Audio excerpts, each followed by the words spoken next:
Good morning class, welcome to my YouTube channel geography दिन में आपका बहुत बहुत स्वागत है। मैं हूं आपकी टीचर रश्मि सिंह। आज बहुत मोस्ट इंपॉर्टेंट टॉपिक होने वाला है और जिससे हमेशा क्वेश्चन आते हैं, वो यूपीएससी हो या यूपीपीसीएस, बीपीएससी, आरओ सभी के लिए हम ये क्लास ले रहे हैं।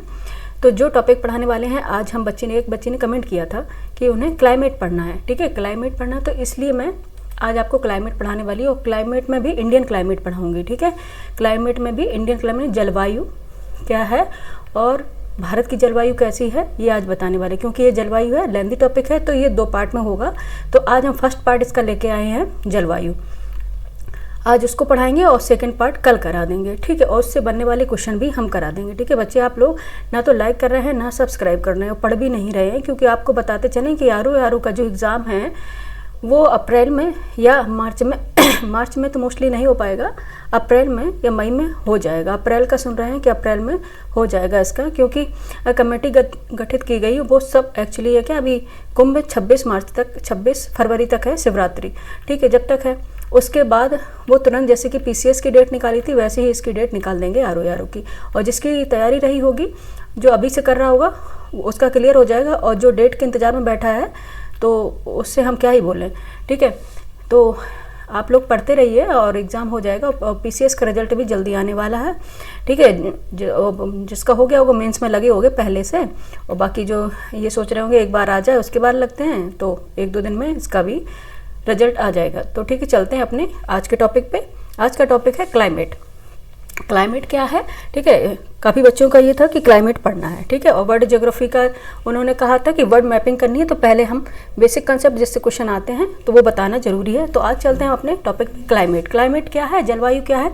एक विशाल क्षेत्र में लंबे समयावधि यानी 30 से 35 वर्ष से अधिक, ठीक है, मैं मौसम की अवस्थाओं तथा विविधताओं का कुल योग ही जलवायु, ये डेफिनेशन हुआ। अगर इसको सरल करेंगे तो है मौसम की दीर्घकालिक अवस्था को ही जलवायु कहते हैं। ठीक है, मौसम की दीर्घकालिक, जैसे कि मौसम है डे पर डे, 1 मिनट में भी, 1 घंटे में भी, और 1 दिन में, 1 महीने में चेंज होते रहते हैं। ठीक है, मौसम, तो मौसम क्या है, आज हम बोलेंगे जैसे आज मौसम बहुत ख़राब हो रहा है, आज मौसम बहुत ठंडा हो रहा है, आज हवाएं ऐसी चल रही हैं, तो वो हम क्या बता रहे हैं, मौसम की अवस्था बता रहे हैं। और लेकिन यही अवस्था अगर लॉन्ग टर्म में चलती रहे 30 से 35 वर्ष से अधिक, तो वहाँ की वह जलवायु बन जाती है। ठीक है, तो क्या बन जाती है, वह वहाँ की जलवायु बन जाती है। तो मौसम की दीर्घकालिक अवस्था को ही क्या बोलते हैं, जलवायु कहते हैं। ठीक है, इसमें हिंदी और इंग्लिश में दोनों बताएंगे। वेदर, अगर आप पूछ लिया जाए वेदर यानी मौसम क्या है, तो मौसम एक विशेष समय में एक विशेष क्षेत्र के वायुमंडल की अवस्था को बताता है। ठीक है, वहाँ एटमॉस्फेरिक जो कंडीशन है उसको बताता है। ठीक है, एक विशेष क्षेत्र में कैसा मौसम है। मौसम तथा जलवायु के तत्व क्या रहेंगे, क्या एलिमेंट्स रहेंगे मौसम जलवायु के, जैसे तापमान क्या है। ठीक है, अगर हम देखें, अगर हम मौसम निकालना है, आपने देखा होगा वेदर जो न्यूज़ आती है उनमें आपने देखा होगा मौसम समाचार आते हैं, तो उसमें बताया ये तापमान इधर है, इतना है इसका।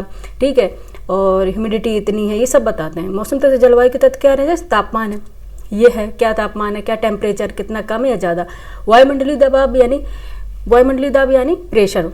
ठीक है, एयर प्रेशर क्या है ये बताएंगे। पवन क्या है, मतलब वहाँ विंड कैसी चल रही है, हवाएं तेज हैं या कम हैं या शुष्क हैं, या ह्यूमिडिटी है, ह्यूमिड है, आर्द्र हैं, आर्द्रता क्या, ह्यूमिडिटी कितनी है, या शुष्क हवाएं चल रही तो ह्यूमिडिटी ज़्यादा है यानी बारिश होने की संभावना है, या फिर कम है तो फिर शुष्क हवाएं रहेंगी। और वर्षण क्या है कि वहाँ की प्रेसिपिटेशन कितना होगा, वहाँ पर बारिश क्या हो रही है, ये वेदर का रहेगा। कहेंगे आज वेदर बहुत ख़राब हो रहा है, आज ठंडा हो रहा है, आज हवाएँ तेज़ चल रही हैं, ये सब क्या है, उनका तत्व है, उनके अकॉर्डिंग हम वेदर, क्योंकि हम सिर्फ पैसे बताएं वेदर बहुत ख़राब है, तो कैसे बताएंगे क्यों ख़राब है, क्योंकि वहाँ तापमान कैसा है, एयर प्रेशर क्या है, पवन क्या है, वहाँ की आर्द्रता क्या है। ठीक है, आर्द्रता मैंने ह्यूमिडिटी, उन्हें किसी भी आर्द्रता क्या, ह्यूमिडिटी, जो हवाएं हैं उनमें कितने ज़्यादा ह्यूमिडिटी है। और फिर प्रेसिपिटेशन यानी वर्षण क्या है, बारिश हो रही है और कितनी हो रही है, ये सब कितना मौसम के। और यही मौसम की अवस्था अगर दीर्घकाल पैटर्न पे हो, जैसे 30 से 35 वर्ष से अधिक हो जिस अवस्था में, तो वहाँ की वह क्लाइमेट बन जाती है, यानी जलवायु बन जाती है।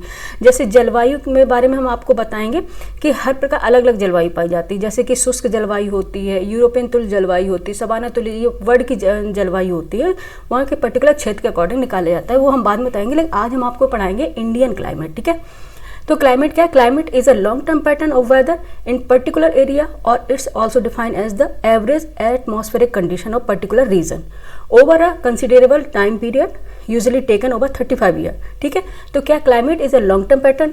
ठीक है, ये सब हम हिंदी में आपको बता दिए हैं।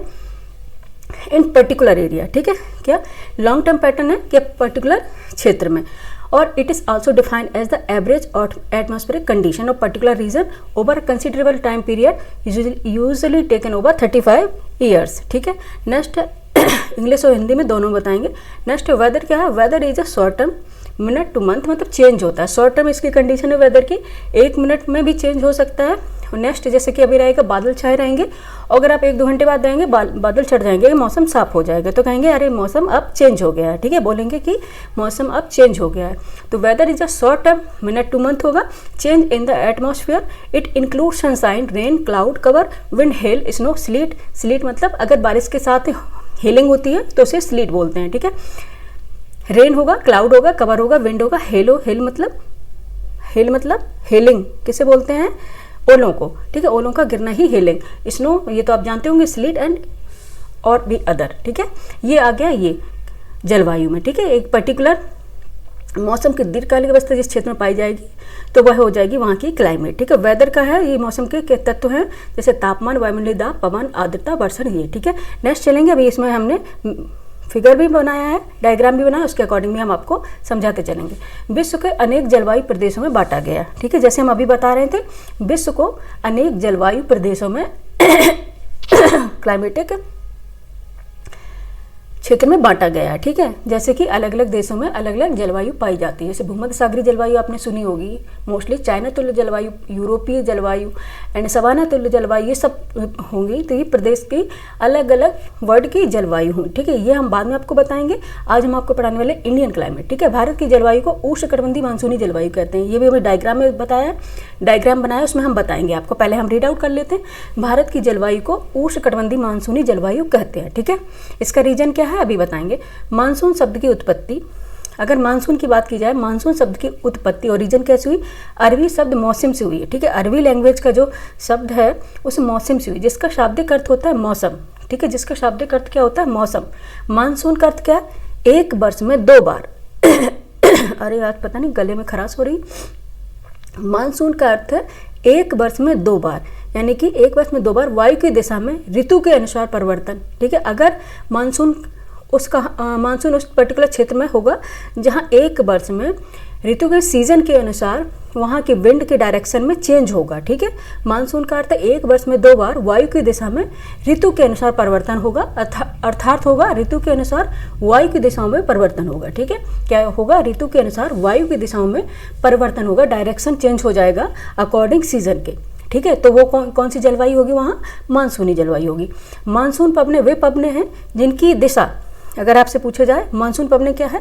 ठीक है, ये एक्चुअली कल हम क्लास नहीं ले पाए थे, थोड़ा एक्चुअली बिजी थे और पीपीटी बनाने में भी टाइम जाता है। ठीक है, मानसूनी पवने वे पवने हैं जिनकी दिशा ऋतु के अनुसार बिल्कुल उलट जाती है। ठीक है, क्या होती है? अगर सीजन चेंज होता है यानी कि विंटर सीजन या फिर समर सीजन, इनमें अलग अलग मानसून की दिशाएं या डायरेक्शन यानी विंड की डायरेक्शन बिल्कुल ही चेंज हो जाती है, बिल्कुल ही उलट जाती है, उनको बोलते हैं मानसूनी पवने। ये पवने ग्रीष्म ऋतु के 6 माह, अगर बात करी जाएगी ग्रीष्म ऋतु यानी समर सीजन में 6 माह समुद्र से स्थल की ओर, समुद्र से मतलब सी से इस तरह लैंड की ओर यानी जमीन की ओर, अब बहुत सरल भाषा में आपको बताएं, जमीन की ओर तथा शीत ऋतु में विंटर सीजन में 6 माह स्थल से समुद्र की ओर, यानी विंटर सीजन में अगर 6 माह चलेंगी तो वह कहाँ से चलेंगी? विंटर सीजन में स्थल से नहीं, लैंड से समुद्र की ओर चलती है। इसका रीजन क्या है, क्यों चलती हैं? क्योंकि आपको पता है जब सनशाइन होती है, जब सन जब लंबवत चमकता है। ठीक है, ये बाद में कर्क रेखा मकर रेखा फिर बाद में बताएंगे, पहले हम डायग्राम पे चलते हैं, नहीं तो आप हौच पौच हो जाएगा। ठीक है, चलते हैं डायग्राम पे। हम आपको क्या बताए थे कि भारत क्या है? उष्णकटिबंधीय मानसूनी जलवायु पाई जाती है। वो इसका रीजन क्या है ये देख लीजिए, ये है अर्थ। ठीक है, ये है अर्थ, 1 मिनट कर्सर हमारा दिख रहा है। ठीक है, ये है अर्थ। ठीक है, ये अर्थ है। तो हम देखेंगे ये 0 डिग्री है, इक्वेटर लाइन इसे बोलते हैं, 0 डिग्री इक्वेटर लाइन बोलते हैं, या विषुवत रेखा बोलते हैं, मेडिटेरियन लाइन भी बोलते हैं। ठीक है, जो पृथ्वी को 2 बराबर भागों में बांटती है, इसलिए इसे भूमध्य रेखा भी बोलते हैं। ठीक है, अब हम देखेंगे 0 डिग्री से हम 23.5 डिग्री एंड 23.5 साउथ या नॉर्थ दोनों साइड में। ठीक है, 23.5 नॉर्थ एंड 23.5 एट साउथ में चलेंगे तो ये पूरा जो पर्टिकुलर क्षेत्र होगा उसको क्या बोलेंगे, ट्रॉपिकल जोन। ट्रॉपिकल जोन बोलेंगे यानी उष्णकटिबंध जोन। ठीक है, उष्णकटिबंध बोलते हैं इनको, क्यों, उष्ण का मतलब गर्म। ये जो कटिबंध रहता है ना पूरा गर्म रहता है। ये पहले हम पढ़ा चुके हैं, आपने देखा होगा कि ये सूर्य की जो किरणें हैं वो लंबवत रहती हैं, किस पे, इक्वेटर लाइन पे, और कर्क रेखा मकर रेखा पे भी लंबवत रहती हैं। तो यहाँ पे सब क्या होता है, सबसे ज़्यादा टेम्परेचर पाया जाता है। ठीक है, तो ये क्या है, उष्णकटिबंध। और भारत की बात कही जाए तो, और उसके बाद 23.5 से अगर चले हम कहाँ तक, 66.5 डिग्री। ठीक है, नॉर्थ में, और उसके बाद साउथ में भी चलेंगे 60.5, कहाँ से, 23.5 से। तो ये कौन सा जोन है, ये जो जोन हो जाएगा शीतोष्ण कटिबंध होगा, टेम्परेट जोन होगा। ठीक है, ये दोनों साउथ और नॉर्थ में दोनों ही क्या होंगे, टेम्परेट जोन होंगे। और अगर हम 66.5 से 90 डिग्री तक चले, south and north and south दोनों, तो ये कौन सा कटिबंध होगा, शीत कटिबंध यानी फ्रिजिड जोन, यानी फ्रिजिड जोन मतलब जमा हुआ। यहाँ पे हमेशा बर्फ कवर्ड रहता है, यानी स्नो कवर्ड रहता है, हमेशा ढका रहता है बर्फ से। ठीक है, अब भारत की स्थिति देखें तो भारत की स्थिति क्या है, आपको पता है भारत कर्क रेखा भारत के बीचों बीच से होकर गुजरती है। ठीक है, 8 राज्यों से होकर गुजरती है। ठीक है, ये आपको ट्रिक बताई तुमने, पप्पू गमछा झाट, आपको पता है कौन कौन से उससे गुजरती है। ठीक है, जैसे चलेंगे गुजरात में, गुजरात, राजस्थान, मध्य प्रदेश, झारखंड, छत्तीसगढ़, ठीक है, पश्चिम बंगाल और त्रिपुरा, मिजोरम, ये इनसे होकर ये गुजरती है। ठीक है, ये आपका फैक्ट रहा। और आप हमको बता रहे थे तो क्या ये बीचों बीच से होकर गुजरती थी। इसका जो उत्तर जो रीजन रहेगा, उत्तर जो भाग, उत्तरी गोलार्ध में, एक मिनट, भारत का जो उत्तर भाग होगा यानी नॉर्थ का जो रीजन होगा वो किसमें, शीतोष्ण कटिबंध में। और जो साउथ का रीजन होगा, ठीक है, कर्क रेखा के नीचे साउथ में जो रहेगा वो क्या, उष्णकटिबंध में, किस में रहेगा, ट्रॉपिकल जोन में रहेगा। ठीक है, ट्रॉपिकल। और ये जो उत्तर का भाग रहेगा तो ये किस में रहेगा, शीतोष्ण कटिबंध यानी कि टेम्परेट जोन में रहेगा। ठीक है, आपको जैसे पता होगा कि भारत के नॉर्थ में कौन सी रेंज है, हिमालय रेंज। ठीक है, भारत के नॉर्थ में कौन सी रेंज पड़ती है, माउंटेन रेंज, हिमालय रेंज। और यह रेंज क्या है, भारत को मध्य एशिया यानी मिडिल एशिया से अलग करता है। ठीक है, मिडिल एशिया से अलग करता है, जहाँ क्योंकि यहाँ से आने, साइबेरियन रीजन से आने वाली क्या, बर्फीली हवाओं को आने से रोकता है भारत में। ठीक है, क्या, हिमालय। इसलिए यहाँ पे क्या, ठंडी नहीं हो पाती है। और इस पूरे रीजन में कौन सी जलवायु पाई जाती है, उष्णकटिबंधीय जलवायु, यानी कि पूरे में ही ट्रॉपिकल क्लाइमेट, मानसूनी जलवायु पाई जाती है। ठीक है, पूरे भारत में, क्योंकि रीजन है इसका हिमालय का नॉर्थ साइड में रहना, इसलिए यहाँ पे पूरे भारत में क्या, उष्णकटिबंधीय जलवायु पाई जाती है, ट्रॉपिकल क्लाइमेट पाई जाती है। ठीक है, भारत में। तो ये हमें बताया, आपको भी बता रहे थे कि भारत में कौन सी जलवायु पाई जाती है, उष्णकटिबंधीय मानसूनी जलवायु। ठीक है, तो ये इसका रीजन है, पर्टिकुलर इसका स्थिति होने के कारण। ठीक है, अब तो आप समझ गए होंगे कि यहाँ पे क्यों पाई जाती है भारत में उष्णकटिबंधीय जलवायु, क्योंकि इसका रीजन है, क्योंकि ये दो उसमें है, किसमें, एक तो इसका साउथ है किसमें, ट्रॉपिकल जोन में, और उसका उत्तर का पार्ट भारत का रहेगा, उत्तर रीजन जो रहेगा ये शीतोष्ण कटिबंधीय टेम्परेट जोन में है। लेकिन यहाँ हिमालय की स्थिति होने के कारण उत्तर में जो साइबेरिया रीजन से आने वाली बर्फीली हवाएं हिमालय के कारण भारत में प्रवेश नहीं कर पाती और पूरे ही भारत में उष्णकटिबंधीय जलवायु पाई जाती है। ठीक है, ये रहा हमारा जलवायु का कॉन्सेप्ट। नेक्स्ट चलेंगे, जैसे कि मैंने बताया था आपको कि 6 महीने ऋतु के अनुसार मानसूनी हवाएं क्या होती हैं, ऋतु के अनुसार हवाओं में चेंज होता है। जैसे अगर विंटर सीजन रहेगा या समर सीजन रहेगा तो 6 महीने हवाओं का डायरेक्शन बदल जाता है 6-6 महीने में। ठीक है, तो क्या रहेगा, जैसे सी ब्रीज देखा अपना, लैंड एंड सी ब्रीज से समझ लेते हैं, इसका ही विस्तार रूप है क्या, मानसूनी जलवायु ही इसका विस्तार रूप है, बड़े रूप में है। ठीक है, जब देखेंगे आप डे टाइम में देखेंगे तो आपको एक कॉन्सेप्ट बताते चलें कि ज़मीन जो होती है, लैंड जो होती है, जल्दी से गर्म होती है और जल्दी ही ठंडी भी होती है। ठीक है, जल्दी से गर्म भी होगी और जल्दी ठंडी भी होगी और वाटर बॉडीज जो रहेंगी उनको गर्म होने में टाइम लगता है और ठंडा होने में भी टाइम लगता है। ठीक है, तो जब यहाँ पे डे टाइम में सनशाइन होगा तो सोलर जो रेडिएशन पड़ेंगी और टेम्परेचर के कारण जमीन है ना जल्दी से गर्म हो जाएगी, यानी लैंड जल्दी से गर्म हो जाएगी, या स्थल भाग जल्दी से गर्म हो जाएगा। और जब गर्म होगा तो ऑब्वियस है, जब गर्म होगा तो हवाएं गर्म होकर ऊपर उठेंगी, ठीक है। जब हवाएं गर्म होकर ऊपर उठती हैं तो यहाँ पे कौन सा प्रेशर क्रिएट हो जाएगा, यहाँ पे कौन सा प्रेशर क्रिएट हो जाएगा, लो प्रेशर हो जाएगा। जब टेम्परेचर ज़्यादा तो प्रेशर कम, ठीक है, जब टेम्परेचर ज़्यादा तो प्रेशर कम, और जब प्रेशर ज़्यादा तो टेम्परेचर कम, ठीक है।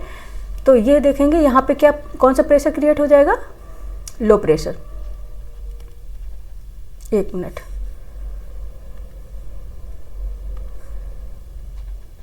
ठीक है, यहाँ पे कौन सा प्रेशर हो गया, लो प्रेशर हो गया,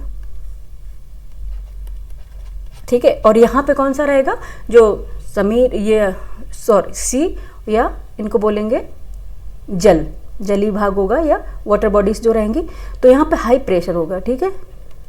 यहाँ पे कौन सा होगा, हाई प्रेशर। आपको पता होगा कि हवाएं हमेशा हाई प्रेशर से लो प्रेशर की ओर, ठीक है, चलती हैं, हाई प्रेशर से लो प्रेशर की ओर जाती हैं। तो ये क्या होगा जल से हवाएं कहाँ, स्थल की ओर चलने लग जाएंगी। जल से हवाएं क्या हैं, स्थल की ओर चलने लग जाएंगी। इनको बोलेंगे सी ब्रीज, यानी कि समुद्र से हवाएं जब लैंड की ओर चलेंगी तो उनको बोलेंगे सी ब्रीज, ठीक है। और वही अगर नाइट की कंडीशन देखें, नाइट की अवस्था में देखें, तो जैसे कि आपको पता है कि लैंड जल्दी गर्म और जल्दी ठंड होती है, तो रात में भी वो जल्दी से ठंडी हो जाएंगे। लैंड रीजन जो होगा, जमीन का जो भाग रहेगा वो रात में जल्दी ही ठंडा हो जाएगा, और जो समुद्र का भाग है उसे देरी में, वो टाइम लगेगा ठंडा होने में, ठीक है, टाइम लगेगा उसे ठंडा होने में। तो यहाँ पे जो कौन सा प्रेशर क्रिएट होगा, क्योंकि यहाँ फिर ठंडे होने के लिए यहाँ से हवाएं क्या होगी, गर्म होकर ऊपर उठेंगी, तो यहाँ पे भी क्या हो जाएगा, लो प्रेशर क्रिएट हो जाएगा, ठीक है। और यहाँ पे क्या है, हाई प्रेशर है लैंड ब्रिज में, क्योंकि यहाँ ये ठंडा हो चुका है, तो ये क्या है, हाई प्रेशर है। तो यहाँ से हवाएं हाई प्रेशर से लो प्रेशर की ओर चलती हैं, तो लैंड ब्रिज है ये क्या, समुद्र की तरफ चलने लग जाएंगे, तो इनको बोलेंगे लैंड ब्रिज। जब ये क्या लैंड से समुद्र की ओर चलेंगी, यानी जमीन से जब क्या जल की ओर चलेंगे, या स्थल से जल की ओर चलेंगे। स्थल भी बोल रहे हैं क्योंकि ये पीसीएस में आया था कि स्थल किसे कहते हैं, ठीक है। अगर नहीं बच्चे जानते तो कैसे बताएंगे, ठीक है, लैंड हम बोलते रहेंगे तो स्थल भी बोलना जरूरी है, ठीक है। तो स्थल से जल की ओर चलेंगी तो इनको बोलते हैं लैंड ब्रिज, ठीक है। अब पता चल गया कि दिन में जब गर्म होगा तो लैंड भाग जो गर्म रहेगा, लो प्रेशर क्रिएट होगा, और हवाएं गर्म होकर ऊपर उठेंगी, जैसे कि वहाँ लो प्रेशर बन गया, और जो समुद्र में रहेगा हाई प्रेशर, तो हाई प्रेशर से लो प्रेशर की ओर हवाएं चलती हैं, तो इनको बोलते हैं सी ब्रीज, ठीक है। वही अगर नाइट की बात करेंगे तो समुद्र में लो प्रेशर रहेगी, जो हवाएं गर्म होकर ऊपर उठेंगी, और जो लैंड भाग रहेगा वहाँ हाई प्रेशर होगा, ठीक है। तो लैंड से समुद्र की ओर हवाएं चलेंगी, उनको बोलते हैं लैंड ब्रिज। यह स्थिति होगी डे एंड नाइट की। यही स्थिति अगर भारत की है तो 6-6 महीने की कंडीशन है, ये पर डे का बताया गया है। और अगर भारत की मानसूनी जलवायु की बात करी जाए, ये मानसूनी विंड्स की बात करी जाए, तो ये 6-6 महीने के अंतर पे, यानी कि सीजन के अकॉर्डिंग चेंज होती हैं, ठीक है। समर सीजन और विंटर सीजन के अकॉर्डिंग। अगर समर सीजन रहेगा तो क्या रहेगा, वो सेकंड पार्ट में भी हम बताएंगे, ठीक है। अभी सेकंड पार्ट पढ़ाएंगे, उसमें सारा बताएंगे कि कहाँ से स्टार्ट होता है, हाई प्रेशर बनेगा और कहाँ लो प्रेशर बनेगा, उसके बाद किस तरह से मानसूनी हवाएं एंटर करती हैं। एक्चुअली लाइट चली गई, एंटर करती हैं, ये हम आपको बताएंगे, ठीक है। लेकिन आपको ये बताएं कि लैंड एंड सी ब्रीज का ही विस्तार रूप है क्या, मानसूनी विंड से मानसूनी हवाएं, ठीक है। नेक्स्ट चलेंगे, जलवायु को नियंत्रित करने वाले कारक, यानी जो जलवायु है, क्लाइमेट है, फैक्टर्स अफेक्टिंग क्लाइमेट, जलवायु को नियंत्रित करने वाले कारक, किसी भी क्षेत्र की जलवायु को नियंत्रित करने वाले 6 कारक हैं, ठीक है। 6 कारक है जो जलवायु को नियंत्रित करते हैं। किस तरह से कहाँ जलवायु कौन सी पाई जाएगी, वो वहाँ के कारक यानी फैक्टर्स पर डिपेंड करती है, कि वहाँ के फैक्टर के कारक पर डिपेंड करती है कि वहाँ पर कौन सी क्लाइमेट पाई जाएगी। फर्स्ट है कि अक्षांश, कि किस अक्षांश, वहाँ के अक्षांश, जैसे कि आपको पता है पृथ्वी क्या है, जियोड शेप में है, ठीक है, क्योंकि वह अक्षांश है। अगर हम उच्च अक्षांश की ओर चलते हैं, अच्छा बताएं, बना के बता देते हैं, ठीक है। ये अगर हम उच्च अक्षांश की ओर चलते हैं, ये तो 0 डिग्री है, जैसे जैसे हम उच्च अक्षांश की ओर जाएंगे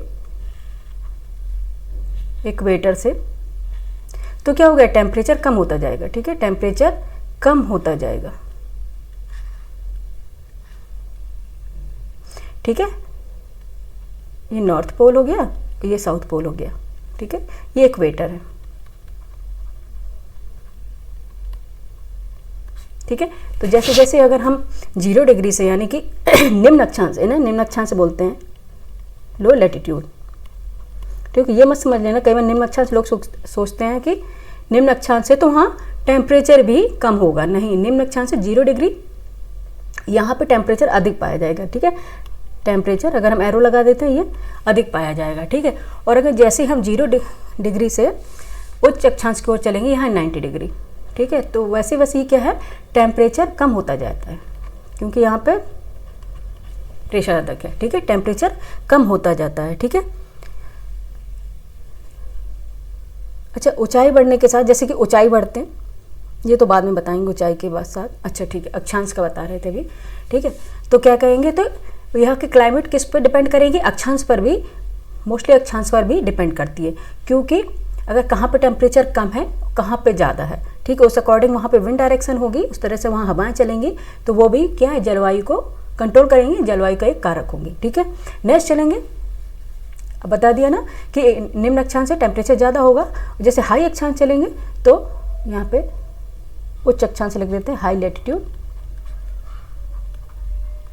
यहाँ पे टेम्परेचर कम होगा। ठीक है, नेक्स्ट चलते हैं, तुंगता। तुंगता इसलिए लिखा है क्योंकि ऊंचाई ही हाइट ही बोलते हैं, लेकिन कई बार तुंगता लिखा हुआ आ जाता है, तो आपको पता होना चाहिए ऊंचाई को ही तुंगता बोलते हैं। ठीक है, ऊंचाई भी एक फैक्टर है किसको, क्लाइमेट को कंट्रोल करने के लिए। ठीक है, जैसे ऊंचाई बढ़ती है, कि आपने देखा होगा, जैसे कि ऊंचाई बढ़ेगी, माउंटेन रेंज या हिली क्षेत्र में जाएंगे, माउंटेनस रेंज जहाँ रीजन होते हैं वहाँ जाएंगे, तो ऊंचाई बढ़ने के साथ साथ क्या होता है, टेम्परेचर में कमी आती है। ठीक है, ऊंचाई बढ़ने के साथ साथ टेम्परेचर में कमी आएगी। जो समुद्र तल से लगे हुए भाग होंगे, सागर तल से लगे हुए भाग होंगे, उनमें क्या टेम्परेचर, जो जमीन से होंगे प्लेन रीजन में, उनमें टेम्परेचर क्या होगा, जो मैदानी क्षेत्र होंगे उनमें टेम्परेचर अधिक होगा, और जैसे माउंटेनस या हिली क्षेत्र या पर्वतीय इलाकों में जाएंगे तो वहाँ पे टेम्परेचर कम पाया जाएगा। ठीक है, ऊंचाई बढ़ने के साथ तापमान घटने की दर को सामान्य ह्रास दर कहते हैं। अगर ऊंचाई बढ़ेगी तो तापमान कम होगा, उसे क्या बोलते हैं, सामान्य ह्रास दर या नॉर्मल लैप्स रेट कहते हैं। ठीक है, नॉर्मल लैप्स रेट कहते हैं। और सामान्य ह्रास, अगर नॉर्मल लैप्स रेट को देखा जाए तो 1000 मीटर की ऊंचाई बढ़ने पर, 1000 की अगर मीटर की ऊंचाई बढ़ेंगे, 1000 मीटर की ऊंचाई पर अगर हम जाएंगे तो इसकी क्या, कितनी कमी आएगी, 6.5 डिग्री सेल्सियस टेम्परेचर की कमी दर्ज की जाएगी। ठीक है, ऊंचाई बढ़ने के साथ साथ। तो ये एक फैक्टर भी क्लाइमेट को नियंत्रित कर देता है कि वहाँ पे कौन सी जलवायु पाई जाएगी। ठीक है, एक पर्वतीय जलवायु भी होती है, जहाँ पे कौन सी जलवायु पाई जाएगी, ये भी एक फैक्टर क्या उसमें डिपेंड करता है। ठीक है, ऊंचाई भी। और दूसरा है, ठीक है, ये भी है, क्योंकि अभी हम पूरे इंडिया की जलवायु पढ़ाएंगे तो उसमें बताएंगे कहाँ कौन, जैसे मरुस्थलीय जलवायु पाई जाती है, हिली रीजन में कौन सी जलवायु पाई जाएगी, तो डिपेंड टेम्परेचर पे भी करता है। ठीक है, कि टेम्परेचर होगी तो वहाँ क्या होगा, ह्यूमिडिटी क्या होगी, ठीक है, आर्द्रता क्या होगी, ये भी वहाँ पे डिपेंड करता है किस पे, हाइट पर। तो ठीक है, ये भी इसका क्या है, एक कारक है। नेक्स्ट चलेंगे वायुदाब एवं पवन तंत्र। नेक्स्ट, अगर वायुदाब क्या रहेगा, उसका एयर प्रेशर क्या रहेगा, वहाँ पे विंड्स कौन चलेंगी, ये मोस्टली बहुत इंपॉर्टेंट एक फैक्टर है जलवायु को कंट्रोल करने के लिए। ठीक है, एयर प्रेशर क्या है, क्योंकि जैसे एयर प्रेशर पे ही डिपेंड करती है विंड डायरेक्शन। ठीक है, अगर हाई प्रेशर होगा, लो प्रेशर होगा, उसके अकॉर्डिंग ही विंड का क्या होगा, विंड चलेंगी, यानी उनका डायरेक्शन होगा। समुद्र से दूरी भी देखिए, जैसे समुद्र से दूरी भी, इसका डिस्टेंस फ्रॉम द सी, ये भी काफ़ी इंपॉर्टेंट फैक्टर है। समुद्र से क्या इसकी दूरी है, आपने देखा होगा, जैसे अभी आपको लैंड सी ब्रिज पढ़ा रहे थे। ठीक है, अगर कोस्टल इलाकों में, ठीक है, अगर ये इंडिया की बात की जाए, यहाँ पे जो रीजन रहेंगे, ठीक है, यहाँ पे जो रीजन रहेंगे, जैसे केरला, तमिलनाडु, यहाँ पे रहेगा केरल, यहाँ तमिलनाडु, ठीक है, और यहाँ पे कर्नाटक, ये कर्नाटक। ठीक है, ये हो गया, तो ये रीजन होगा, ये हो गया समुद्र। ठीक है, ये सी हो गया। अगर इसकी बात की जाए तो यहाँ पे समुद्र से दूरी, ये भी इसका डिपेंड करेगी, क्योंकि अगर आपको पता है कि लैंड क्या होगी, जल्दी गर्म होगी और समुद्र को गर्म होने में टाइम लगता है। तो अगर ये दिन में होंगी तो ये यहाँ से, ये हवाएं यहाँ से समुद्र की ओर चलेंगी दिन में, क्योंकि यहाँ हवाएं जब गर्म होती हैं, सॉरी एक मिनट, हवाएं जब गर्म होती हैं, एक मिनट बच्चे,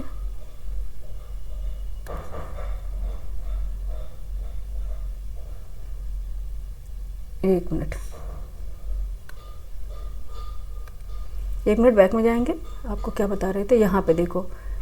ठीक है, ये जब हवाएं गर्म होती है तो ये ज़मीन में क्या ऊपर होती है, और ये उल्टी हम बता रहे थे आपको, सॉरी कई बार दिमाग से स्किप हो गया था।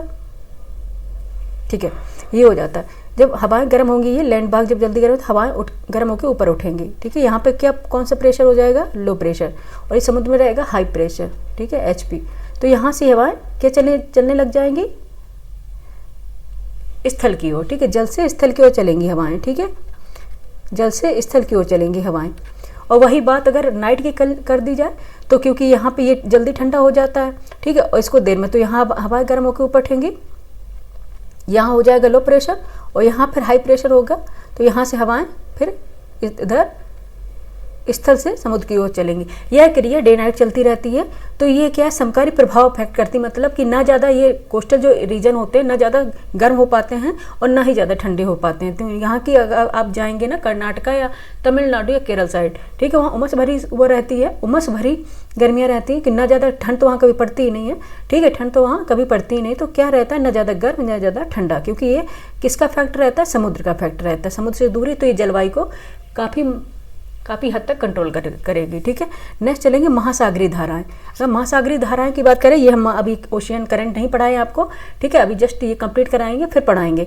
महासागरीय ओशनिक करंट क्या होती है ये बाद में बताएंगे, ठीक। महासागरीय धाराएं क्या, अगर थोड़ा बता दें कि ये क्या होती है, समुद्र में ही नदी के रूप में होती हैं जो एक स्थान से दूसरे स्थान तक, एक क्षेत्र से दूसरे क्षेत्र तक चलती है, महासागरीय ओशनिक करंट, ठीक है। ये भी जलवायु को इफेक्ट करती हैं, ठीक है, वहाँ के कारक का एक प्रभाव है, कौन सा, महासागरीय धारा है। आपने देखा होगा कि अगर जब ओशनिक करंट होती हैं इक्वेटर से, जब ओशनिक करंट होती हैं इक्वेटर से, जब, अगर ये बनाने की जरूरत नहीं, इसमें ही बता देते हैं, 1 मिनट, यहाँ बनाने की जरूरत नहीं है, इसमें ही बता देते हैं, ठीक है। इक्वेटर से जब महासागरीय धाराएं इक्वेटर से जब पोल की तरफ चलेंगी तो क्या होंगी, ये गर्म होंगी, ठीक है, और ये गर्म धाराएं जब यहाँ जाएंगी तो यहाँ की जो बर्फ को पिघला देंगी, ठीक है, बर्फ को पिघला देंगी तो काफ़ी हद तक यहाँ जो जमा रहेगा ना वो बर्फ पिघल जाएगी। और जब पोल से जो आती हैं, पोल से जो करंट आती है वो समुद्र की इक्वेटर की तरफ, वो क्या होती, ठंडी होती, तो यहाँ जो गर्म रहेंगी तो उन्हें ठंडा करेंगी। तो ये क्लाइमेट आपने देखा होगा, हमेशा जो वेस्ट रीजन होते हैं महाद्वीपीय कॉन्टिनेंट के, वहाँ पे हमेशा डेजर्ट पाए जाते हैं। इसका रीजन है कि वहाँ महासागरीय धाराओं का पहुँच जाना, ठीक है, महासागरीय धाराओं का होना, क्योंकि अगर वहाँ पे ठंडा कर देंगे तो वहाँ पे बारिश नहीं होती है, ठीक है। ये ओशनिक करंट का भी एक रीजन रहता है क्लाइमेट को चेंज करने में, क्योंकि अगर वो रीजन गर्म रहा होगा, अगर ठंडी पहुँच गई ना तो वहाँ पे बरसात फिर नहीं होगी। इस तरह से रीजन ये काफ़ी इफेक्ट करती हैं। महासागरीय धाराएं बताएंगे तब उधर हम बताएंगे कि ओशनिक करंट होगी ना वो क्लाइमेट को इफेक्ट करती हैं, ठीक है। और नेक्स्ट है उच्चावच लक्षण, ठीक है। एक बार समझ गए ना महासागरीय धाराएं कैसे इफेक्ट करती हैं, ठीक है। जो अगर इक्वेटर से जाएंगी तो यहाँ गर्म होंगी, और अगर ये ध्रुवों की तरफ चलेंगी तो वहाँ ठंडी, ध्रुवों को चलेंगी तो वहाँ ठंडा रीजन होगा, तो वहाँ पे काफ़ी इफेक्ट पड़ेगा, क्योंकि वहाँ की स्नो क्या होती है, मेल्ट हो जाती है, ठीक है। और अगर हम वहाँ से पोल्स की तरफ जब ओशनिक करंट आएंगी, ध्रुवों की ओर से जब ओशनिक करंट आएंगी इक्वेटर तरफ, तब ये ठंडी होगी। तो यहाँ का जो रीजन है, ये इक्वेटर का जो रीजन होगा, तो यहाँ की जो क्षेत्र को ठंडा भी करेंगी, ठीक है। तो ये काफ़ी रीजन है जलवायु को कंट्रोल करने के लिए, कौन सा, महासागरीय धारा है। नेक्स्ट है उच्चावच लक्षण। उच्चावच लक्षण क्या होते हैं, ठीक है, रिलीफ स्ट्रक्चर होते हैं। उच्चावच लक्षण क्या होते हैं, ये भी एक फैक्टर है, क्योंकि ऊंचाई कहाँ पे कैसी है, कहाँ कौन सा रीजन प्लेन है, कौन सा हिली है, कौन माउंटेनस रीजन है, कौन प्लेटू रीजन है, इसके अकॉर्डिंग भी वहाँ की जलवायु चेंज होती है, ठीक है। नेक्स्ट चलेंगे ट्रेड विंड्स, ठीक है, ये आज का पार्ट फर्स्ट है, ठीक है। इसमें क्योंकि ट्रेड विंड है ना, वो मानसूनी जलवायु, यानी कि भारत में जलवायु के आगमन के लिए एक मोस्ट इंपॉर्टेंट रोल प्ले करती है, कौन सी, ट्रेड विंड्स, ठीक है। तो ट्रेड विंड्स क्या है, व्यापारिक हवाएं भी बोलते हैं इनको। व्यापारिक हवाएं पृथ्वी की भौगोलिक, अभी इसमें दिखाएंगे हम आपको, डायग्राम बना रखा है, ठीक है, ट्रेड विंड्स का। व्यापारिक पवनें क्या होती हैं, पृथ्वी की भौगोलिक स्थिति में देखेंगे तो पृथ्वी की भौगोलिक स्थिति में लगभग 5 से 30 डिग्री चलेंगे, 5 से 30 डिग्री उत्तर और दक्षिणी अक्षांशों में, दोनों गोलार्ध में, उत्तरी और दक्षिणी अक्षांशों, यानी north hemisphere and south hemisphere, दोनों हेमिस्फीयर की बात कर रहे हैं, उत्तरी और दक्षिणी अक्षांशों के क्षेत्रों, अर्थात उपोष्ण उच्च वायुदाब कटिबंध से भूमध्य रेखीय निम्न वायुदाब कटिबंध की ओर पृथ्वी के दोनों गोलार्धों में वर्ष भर निरंतर प्रवाहित होने वाली हवाओं को व्यापारिक पवन कहा जाता है, ट्रेड विंड्स बोलते हैं। ठीक है, क्या होता है एक बार पढ़ लीजिए। पृथ्वी के भौगोलिक स्थिति में लगभग 5 से 30 डिग्री उत्तरी और दक्षिणी अक्षांश के क्षेत्रों अर्थात उपोष्ण उच्च वायुदाब, क्योंकि वहाँ उपोष्ण उच्च वायुदाब पाया जाएगा, डायग्राम में दिखाएंगे हम, कटिबंधों से भूमध्य रेखीय निम्न वायुदाब कटिबंधों की ओर पृथ्वी के दोनों गोलार्धों में वर्ष भर निरंतर प्रवाहित होने वाली हवाओं को व्यापारिक पवन कहा जाता है।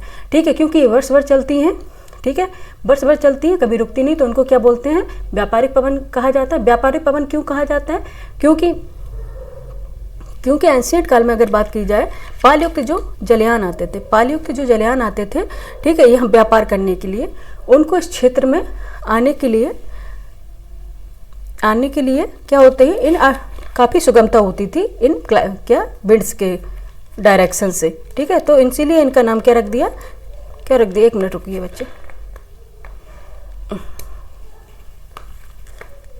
तो इसलिए इनका क्या नाम रख दिया, ट्रेड विंड्स रख दिया इनका नाम। ठीक है, इनका नाम क्या रख दिया, ट्रेड विंड्स रख दिया। ठीक है,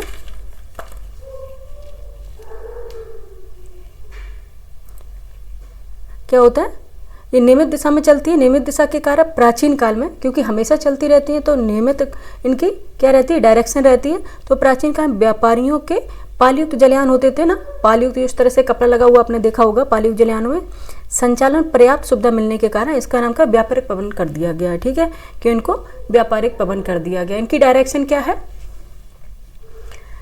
व्यापारिक हवाएं पृथ्वी के उष्णकटिबंधीय क्षेत्र से पूर्व से पश्चिम की ओर बहने वाली हवाएं होती हैं। ठीक है, पूर्व से पश्चिम की ओर बहती हैं। ठीक है, ये हवाएं भूमध्य रेखा के उत्तर और दक्षिण में चलती हैं। ठीक है, भूमध्य रेखा के उत्तर और दक्षिण दोनों तरफ ही चलती हैं। व्यापारिक हवाओं को उष्णकटिबंधीय पूर्वी हवाएं भी कहा जाता है। ठीक है, ये हो गया ट्रेड विंड्स का। Trade winds are winds blowing from east to west in the Earth's tropical region. These winds blow just north and south of the equator. Trade winds also called tropical easterly winds. ठीक है, इनको क्या बोलते हैं, easterly winds भी कहा जाता है। ठीक है, ये देखते हैं हम डायग्राम पे, ये जीरो इक्वेटर है, ये है अर्थ, बताने की जरूरत नहीं है, ये जीरो इक्वेटर है। ठीक है, जीरो अगर इक्वेटर, ये विषुवत रेखा मेडिटेरियन लाइन, इसके अगर चलेंगे 5 डिग्री नॉर्थ और 5 डिग्री साउथ। ठीक है, क्या चलेंगे, 5 डिग्री नॉर्थ और 5 डिग्री साउथ है ये। ठीक है, और इसमें व्यापारिक हवाएं क्या है, उपोष्ण उच्च वायुदाब से भूमध्य रेखीय निम्न वायुदाब की ओर चलती हैं हवाएं। कैसे, उपोष्ण उच्च वायुदाब से, यहाँ पे 30 डिग्री है, यहाँ पे कौन सा हाई प्रेशर है, उच्च वायुदाब देख लीजिए, आपको बताया गया 5 से 30 डिग्री की उत्तर और दक्षिण अक्षांशों के उपोष्ण उच्च वायुदाब कटिबंधों से भूमध्य रेखीय निम्न वायुदाब कटिबंधों की ओर चलती हैं। ठीक है, तो अब देखेंगे यहाँ हाई प्रेशर है, इसे बोलते हैं उपोष्ण उच्च वायुदाब। ठीक है, उपोष्ण, उष्ण में तो गर्म होता है क्योंकि उष्ण कटिबंध है। ठीक है, यहाँ 30 डिग्री तक, 30 डिग्री बाद उपोष्ण कटिबंध है, उपोष्ण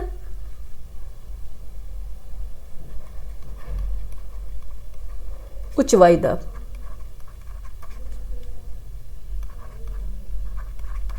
उच्च वायुदाब से ये क्या कहाँ तक चलती हैं, उपोष्ण कटिबंधीय उच्च वायुदाब से ये कहाँ चलती हैं, 5 डिग्री नॉर्थ के और 5 डिग्री साउथ दोनों साइड। ठीक है, दोनों हेमिस्फीयर में चलेंगी, सदर्न और नदर्न दोनों हेमिस्फीयर में चलेंगी। ठीक है, ये कौन सा है, निम्न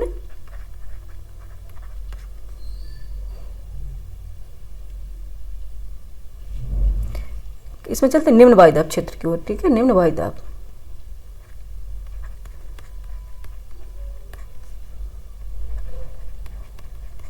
ये क्या है, उष्णकटिबंध है।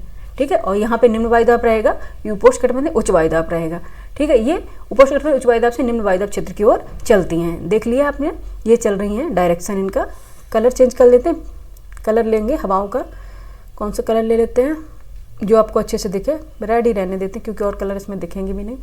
ठीक है, ये है, इसमें एक बार ये जो डायरेक्शन है, ये हवाएं जो चल रही हैं 30 डिग्री नॉर्थ से और 30 डिग्री साउथ, ये पूर्व से पश्चिम की ओर। ठीक है, पूर्व से पश्चिम की ओर। अगर डेप्थ में देखेंगे, पहले को मोटा मोटी देख लेते हैं, पूर्व से पश्चिम की ओर चलेंगी। ठीक है, पूर्व से पश्चिम की ओर चलेंगे। देखें यहाँ पे इसमें बताया गया होगा, क्षेत्र से पूर्व से पश्चिम की ओर बहने वाली हवाएं हैं। ठीक है, पूर्व से पश्चिम की ओर बहने वाली हवाएं हैं। अगर उत्तरी गोलार्ध में इनकी दिशा देखी जाए, ये पूर्व से पश्चिम है, लेकिन उत्तरी गोलार्ध में इनकी दिशा देखी जाए, यहाँ पे लिखते हैं नदर्न हेमिस्फीयर में, ठीक है। उत्तरी गोलार्ध में इसकी अगर डायरेक्शन देखी जाए, ठीक है, उत्तर पूर्व से पूर्व बताया है, लेकिन अगर डेप्थ में देखी जाए तो उत्तर पूर्व से दक्षिण पश्चिम, दक्षिण पश्चिम, ठीक है, ये पूर्व है, उत्तर पूर्व से दक्षिण पश्चिम। और तथा दक्षिणी गोलार्ध की बात की जाए या दक्षिणी सदर्न हेमिस्फीयर की बात की जाए, ठीक है, विंड डायरेक्शन किसकी, ट्रेड विंड की, ट्रेड विंड की डायरेक्शन बता रहे हैं। अगर नदर्न हेमिस्फीयर की बात की जाए तो यह क्या है, दिख रहा होगा यहाँ, ये कौन सा डायरेक्शन पड़ेगा, दक्षिण पूर्व से, दक्षिण पूर्व से, दक्षिण पूर्व से उत्तर पश्चिम, उत्तर पश्चिम डायरेक्शन में ये चलती हैं, ठीक है। दक्षिण गोलार्ध में उत्तरी गोलार्ध में इनकी दिशा उत्तर पूर्व से दक्षिण पश्चिम, और दक्षिण गोलार्ध में इनकी दिशा दक्षिण पूर्व से उत्तर पश्चिम होती है, ठीक है। हवाओं की दिशा है, ठीक है, ये हवाओं की दिशा है, डायरेक्शन, ठीक है, ये हवाओं की दिशा है, डायरेक्शन, ठीक है, ये चलती हैं। और इनका व्यापारिक क्यों है, क्योंकि यहाँ पे इन हवाओं के कारण यहाँ जो प्राचीन काल में पालयुक्त जलयान आते थे तो उनको ले जाने में काफ़ी सुविधा होती थी, इसलिए व्यापारियों के आने के कारण इनका नाम व्यापारिक पवन कर दिया गया, ठीक है। इनका नाम क्या कर दिया गया, व्यापारिक पवन यानी ट्रेड्स विंड, ठीक है। और ये भारत में मानसून लाने के लिए काफ़ी कारगर साबित होती हैं, ठीक है। अभी दिखाएंगे, क्योंकि नेक्स्ट जो पढ़ाएंगे तो किस तरह से लाते हैं, क्योंकि ये एक फैक्टर है, क्योंकि अगर पूछ लिया जाए तो ट्रेड विंड्स भी एक फैक्टर है, ठीक है।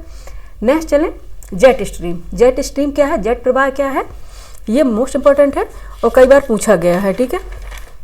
जेट स्ट्रीम क्या है, इसे बोलते हैं जेट प्रवाह। क्षोभ मंडल की ऊपरी परत में, ठीक है, ट्रोपोस्फीयर की ऊपरी परत में, क्षोभ मंडल ट्रोपोस्फीयर, क्षोभ मंडल की ऊपरी परत में बहुत तीव्र गति से चलने वाले सकरे या नालिकाकार एवं विसर्पी म्यांडरिंग करना पवन प्रवाह को जेट प्रवाह कहते हैं, ठीक है। अभी इसकी हम डायग्राम भी दिखाएंगे कि क्षोभ मंडल में बहुत तीव्र गति से, यानी इन्हें तूफानी हवाएं भी कहते हैं, तीव्र गति से चलने वाली नालिकाकार, एक ये पट्टी के रूप में चलती है, नालिकाकार एवं विसर्पी यानी म्यांडरिंग करती हुई चलती है पवन प्रवाह को जेट प्रवाह कहते हैं।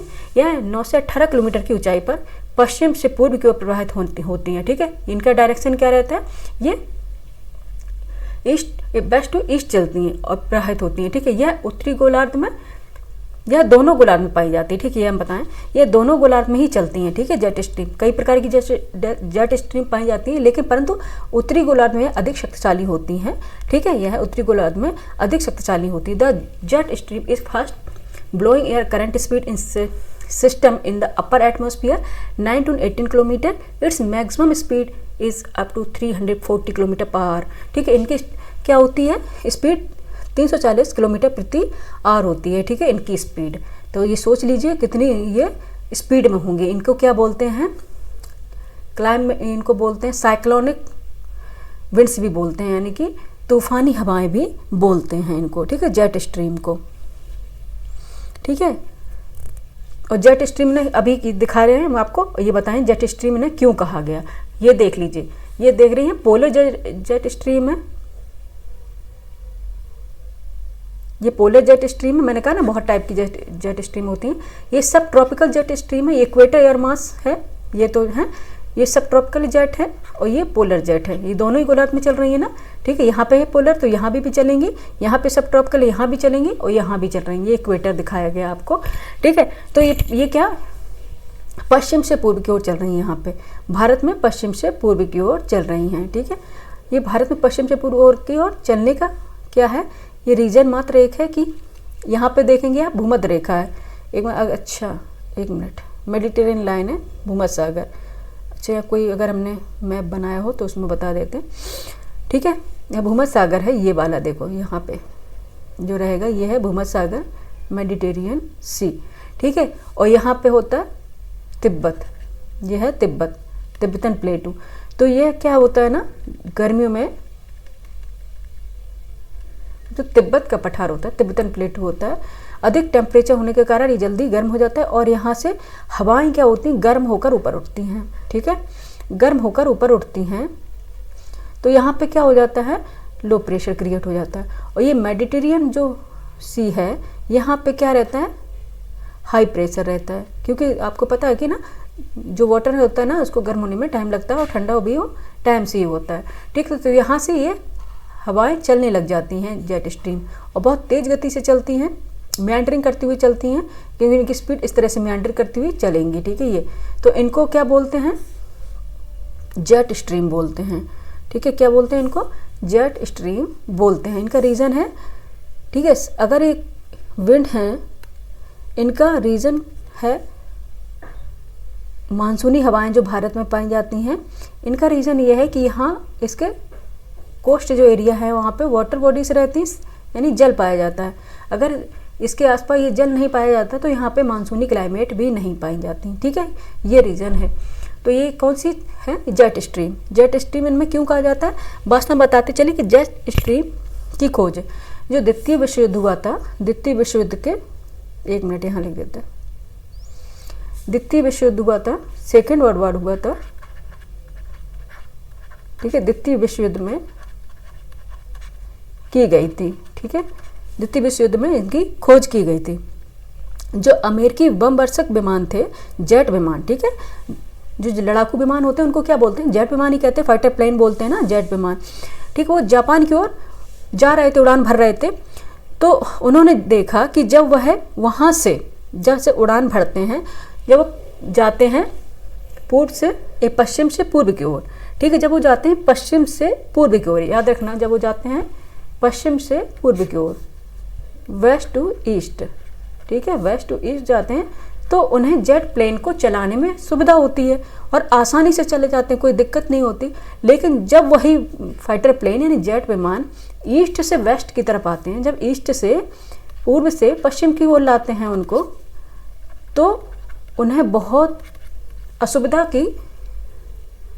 होती है, ठीक है, क्या, पूर्व से पश्चिम की ओर लाने में, ठीक है। क्योंकि वह क्या, उन्हें क्या समझ में आता है, जैसे कि पवन के अगेंस्ट लेके जा रहे हैं, कोई विंड है, कोई हवा है, उनके अगेंस्ट उनको जाना पड़ता है। जैसे आप देखा होगा जब बहुत तेज़ हवाएं चलती हैं, ये साइक्लोनिक कंडीशन टाइप में हवाएं चलती हैं, आप उसमें गए होंगे कि जब आप हवा के साथ ही चलते हैं तो आपको लगेगा कि आपको कोई धक्का दे रहा है, आपको कोई पुश कर रहा है और आप आसानी से तेज़ चलते जाते हैं, ठीक है। लेकिन जब आप उसके अगेंस्ट चलते हैं, ठीक है, जब वो विंड के आप अगेंस्ट चलते हैं तो आपको फोर्स क्रिएट करना है, फोर्स लगाना पड़ता है कि उसको, आपको ऐसा लगता है कि कोई प्रेशर है जो प्रेशर मुझे पुश कर रहा है, और आपको उसको क्या, बहुत ज़्यादा फोर्स की ज़रूरत पड़ती है, बहुत ज़्यादा एनर्जी की ज़रूरत पड़ती है उसको उसके अगेंस्ट जाने के लिए, ठीक है, उस विंड्स के अगेंस्ट जाने का। सेम कंडीशन यहाँ हो रही थी कि उन्होंने क्या हो रहा है, जब वो पूर्व से पश्चिम की ओर आ रहे थे तो उन्हें क्या लग रहा था कि किसी विंड के अगेंस्ट वो जा रहे थे, ठीक है, और बहुत असुविधा का सामना करना पड़ रहा था, और वो पश्चिम से पूर्व जा रहे थे तो ईजी वे में आराम से चले जा रहे थे, ठीक है। तो उन्होंने क्या देखा, ठीक, इसके बाद उन्हें इसके बाद इसमें अध्ययन किया गया, स्टडी की मतलब रिसर्च की गई, तो पता चला कि क्षोभ मंडल की ऊपरी सीमा में, ट्रोपोस्फीयर की ऊपरी सीमा में प्रबल वेग से तेज गति से चलने वाली पश्चिम से पूर्व दिशा में प्रवाहित होती हैं हवाएं, उन्हें बोलते हैं क्या, जेट स्ट्रीम। इनका नाम भी पश्चिम से पूर्व दिशा में विसर्पण करती है, मेंडरिंग करती हुई चलती है, देख रहे हैं आप, मेंडरिंग करती हुई चल रही हैं, मेंडरिंग विसर्पण करती हैं, सर्प की तरह, ठीक है, की तरह चल रही हैं ये, और प्रबल वेग से चलती हैं, ठीक है। इसलिए इनका नाम फिर क्या, जब इनका फाइटर प्लेन यानी जेट विमानों के नाम पर इनका नाम क्या रख दिया, जेट स्ट्रीम, क्योंकि उसी समय इनकी खोज हुई थी, ठीक है। इनका नाम क्या हो गया, जेट स्ट्रीम, ठीक है। जब अमेरिकी बम वर्षक विमान जा रहे थे जापान की तरफ, ठीक है, उस तरफ द्वितीय विश्व युद्ध के समय इनकी खोज हुई थी, इनका नाम क्या रख दिया, जेट स्ट्रीम। तो जेट स्ट्रीम है ना, ये भी क्या है, एक फैक्टर है मानसूनी जलवायु को पुश करने के लिए, ठीक है, ये बता दिया। और अब हम कल आपको बताएंगे मानसून का आगमन एवं वापसी कैसे होती है, कैसे इनका आगमन होता है, कैसे इसकी रिटेटिंग ऑफ क्लाइमेट है, ये सब मानसून है, ये हम आपको कल बताएंगे, ठीक है, सेकेंड चैप्टर कल पढ़ाएंगे, ठीक है। तो आज हमने आपको सब बता दिया है कि किस तरह से क्लाइमेट होता है और किस तरह से ये पूरी संरचना बनती है मानसून की, इंडियन क्लाइमेट की, इंडियन मानसून की, ठीक है। अब कल हम इस सेकंड पार्ट लेके आएंगे और पूरा हम आपको बताएंगे कि कैसे वो दक्षिण पश्चिम मानसून और उत्तर पूर्वी मानसून जाती हैं और किस तरह वहाँ वर्षा करती हैं, ठीक है, और क्या कंडीशन बनती है, ये कल सेकंड पार्ट में हम आपको बताएंगे। आज का कंप्लीट हुआ क्लाइमेट का पार्ट फर्स्ट, ठीक है। और कोई अगर इसमें बात समझ में नहीं आई हो तो आप लोग दोबारा हमसे पूछ लीजिएगा, कमेंट करके बताइएगा, ठीक है। यहाँ पे हम करते हैं अपनी क्लास का एंड, और कल लेके आएंगे अपने क्लाइमेट का सेकंड पार्ट, ठीक है, और बहुत अच्छे से समझाएंगे, ठीक है। अभी एक्चुअली 10-15 दिन का मेरे पास समय है, उसके बाद हम ऑफलाइन क्लास ज्वाइन कर लेंगे, ठीक है। तो अगर आप लोगों का कमेंट रहेगा कि इसको कंटिन्यू करने का तो कर पाएंगे एक्चुअली, क्योंकि 5-6 महीने हमारा काफ़ी बिजी शेड्यूल रहेगा, ठीक है। ओके, फिर आप लोग बताइएगा आपको क्या समझ में नहीं आया, क्योंकि जो समझ में आया वो तो ठीक है, और अगर नहीं आया तो वो बेझिझक आप यहाँ कमेंट कर सकते हैं, ठीक है। कोई ज़रूरत नहीं है आपको सोचने की, ठीक है। अगर जितने बार बताना रहेगा हम बताएंगे, लेकिन आपको समझ में आना चाहिए वो चीज़, ठीक है। और बच्चे ने कहा है कि उनको वर्ड मैपिंग पढ़नी है, पहले हम इसको बेसिक कंसेप्ट कंप्लीट करा दें, क्योंकि आर के एग्ज़ाम जल्दी ही आने वाली है, क्योंकि इसको जल्दी डिक्लेयर करेंगे जल्दी से गवर्नमेंट कि कब कराएंगी आर, ठीक है। उसके जस्ट फिर हमें टाइम नहीं रहेगा क्या कंसेप्ट बताने का, ठीक है। तो उसके बाद फिर हम मैपिंग ही पढ़ाएंगे, वर्ड मैपिंग हो या इंडियन ज्योग्राफी वगैरह, वर्ड ज्योग्राफी। पहले हम बेसिक कंसेप्ट कर लेते हैं, क्योंकि अभी बहुत कंसेप्ट बचा हुआ है। कल हम क्लाइमेट का सेकंड पार्ट पढ़ाते हैं, ठीक है। ओके, फिर देखते रहिए आप लोग, बताइएगा क्या समझ में आया और क्या नहीं आया, और क्या इंप्रूवमेंट करने की इसमें ज़रूरत है, ठीक है। Thank you for watching.